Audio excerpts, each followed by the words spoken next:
Fiesta de la dedicación de la Basílica de San Juan de Letrán. Hemos escuchado el Evangelio de San Juan, el capítulo 2.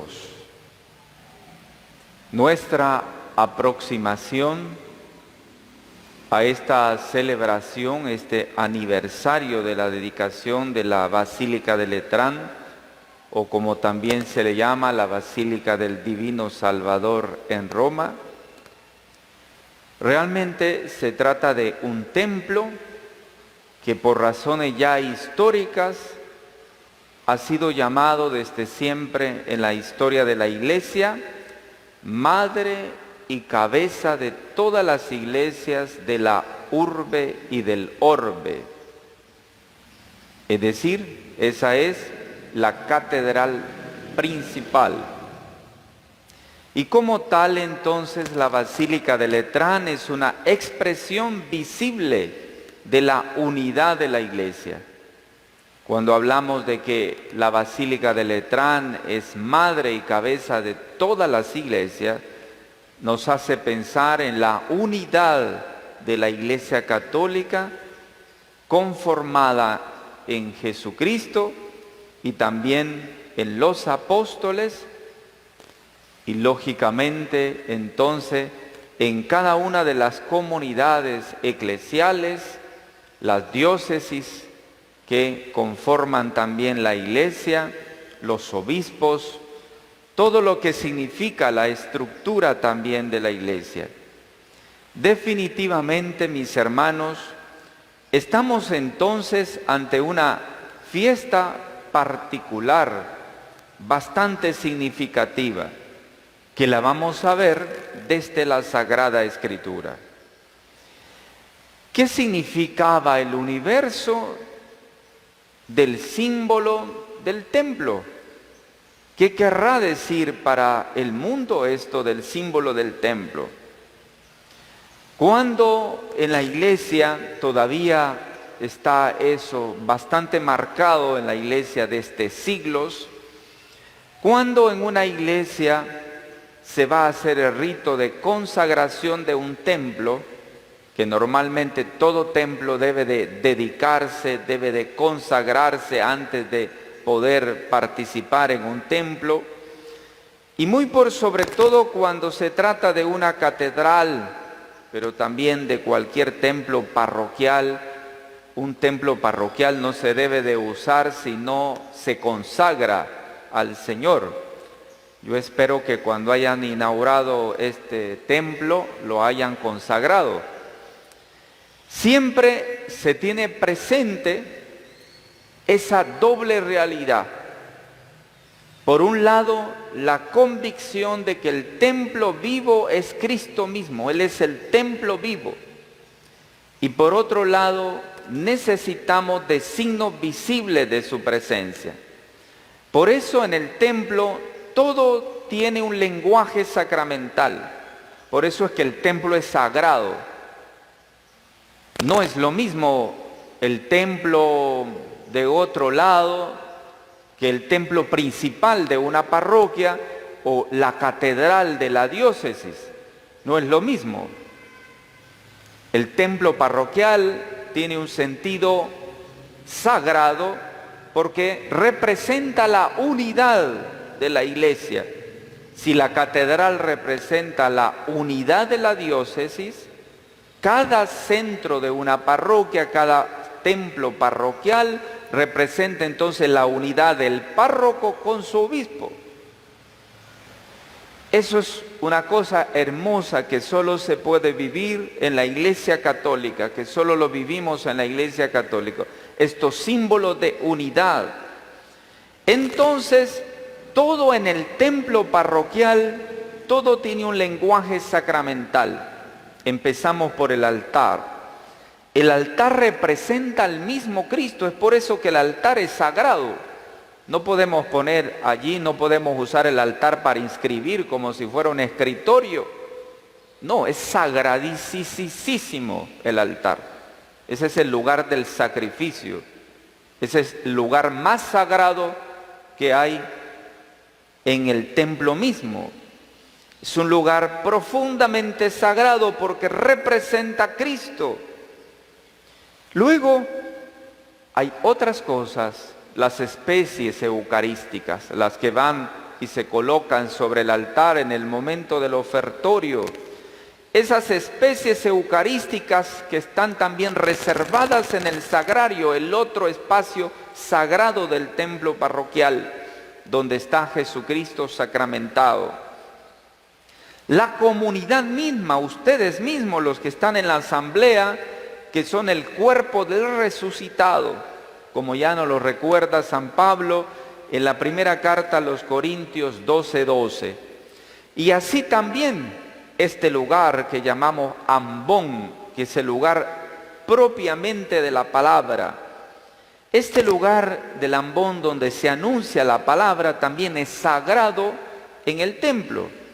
También el baptisterio, el lugar donde se bautiza, todo esto en el templo parroquial nos remite al misterio de Jesucristo. Por otra parte, un templo es memoria histórica de una comunidad.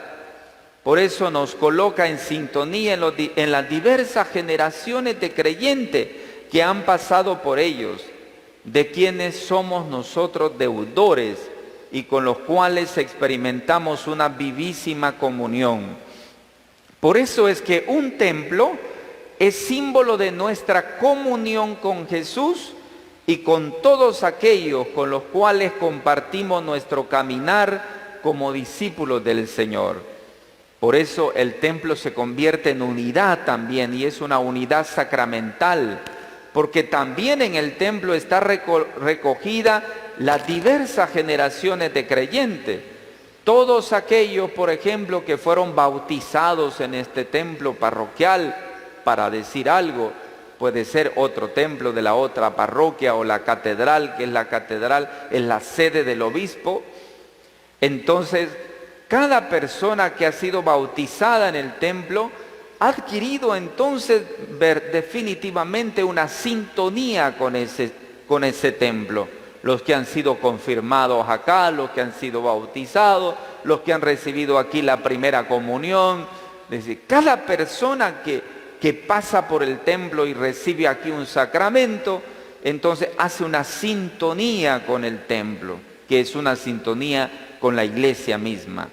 Por lo tanto, entonces, es el templo un símbolo de nuestra comunión también con Jesús. Un templo es signo de una multitud de personas acompañadas y amadas por Dios, que asumen su proyecto de amor, que viven en la santidad y que luchan por vivir en la gracia. Así la comunidad parroquial y diocesana es una gran familia, donde cada uno tiene su puesto, tiene su misión, tiene su responsabilidad. Pero este es el verdadero templo de Dios. El significado es el esplendor de la piedra, que podríamos decir, y su arquitectura, edificada más bien en la piedra viva del resucitado, cuyo cuerpo se reconoce en el rostro de cada bautizado. Ya no solamente es la estructura que es sagrada como tal, Jesús trasciende con la persona de Él y la resurrección, trasciende todos esos símbolos. Aunque son sagrados, el símbolo trasciende, porque cada bautizado es rostro precisamente del Padre. Cada bautizado es el templo sagrado.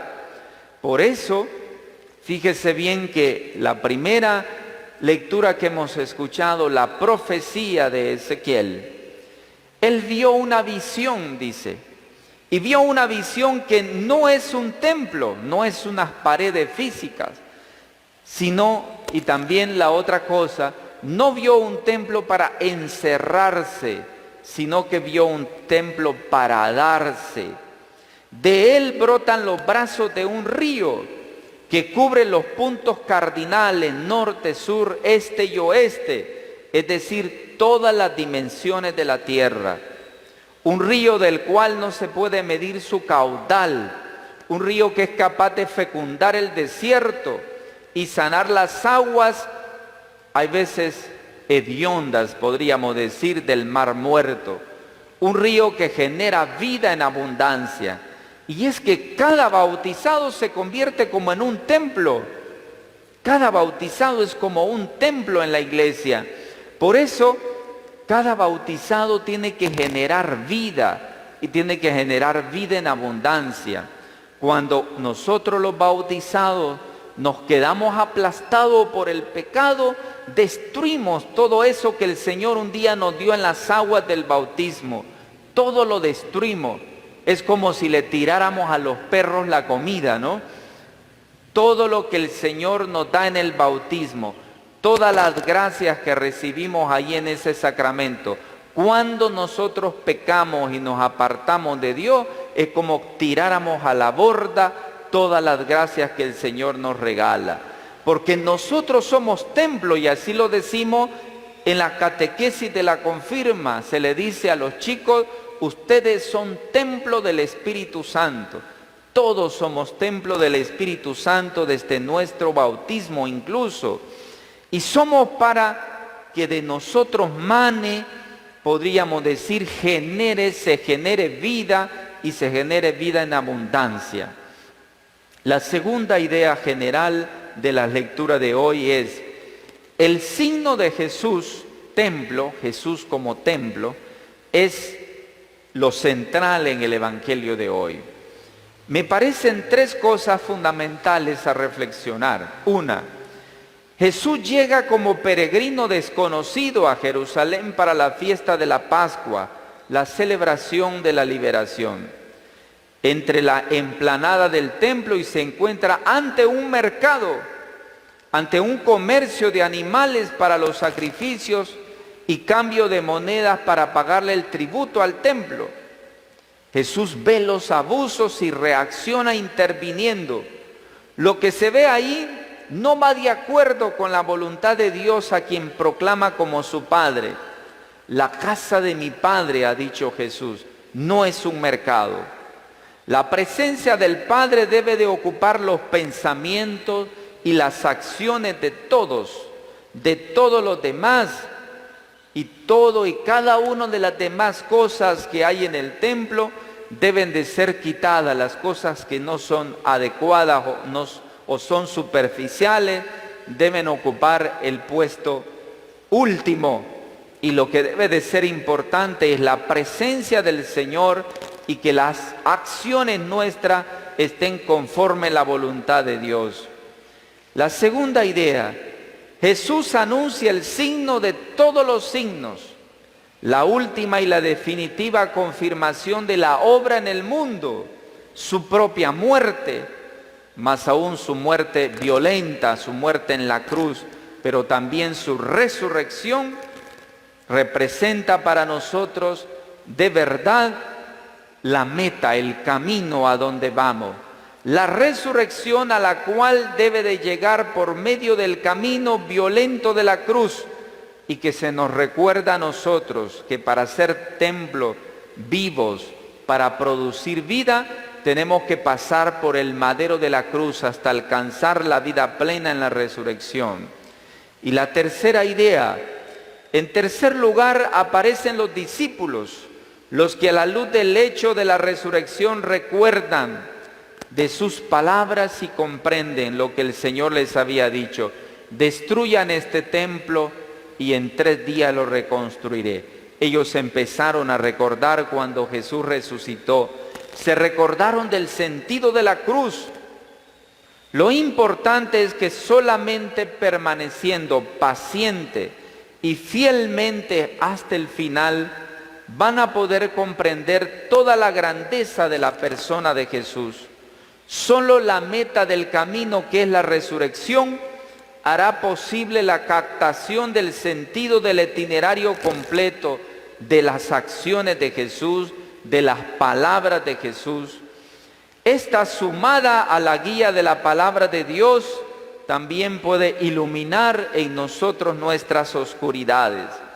Así Jesús, en el lugar definitivo de la presencia de Dios, en medio de su pueblo y el lugar por excelencia de la adoración de Dios, que es la casa del Padre. El misterio de Dios se revela definitivamente en todo su esplendor en la persona de Jesús.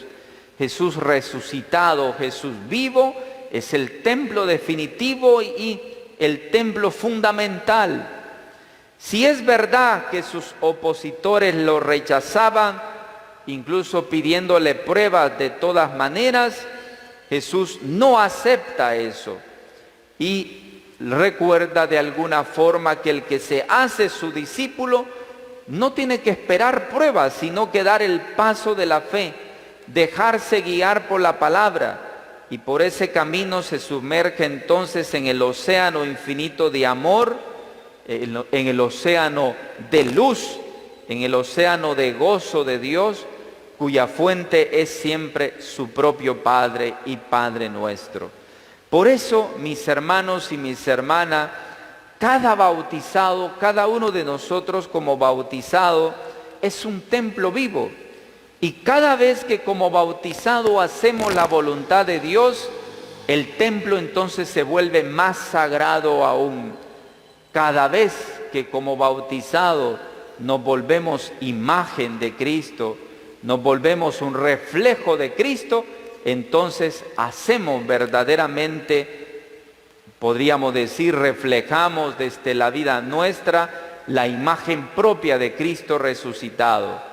Hagamos entonces de esta celebración el recuerdo también de nuestro bautismo, pero también pensemos en cómo está nuestro templo, nuestra propia vida delante del Señor. Supliquemos a Dios que la gracia de esta palabra nos ayude a vivir auténticamente nuestro discipulado. Así sea.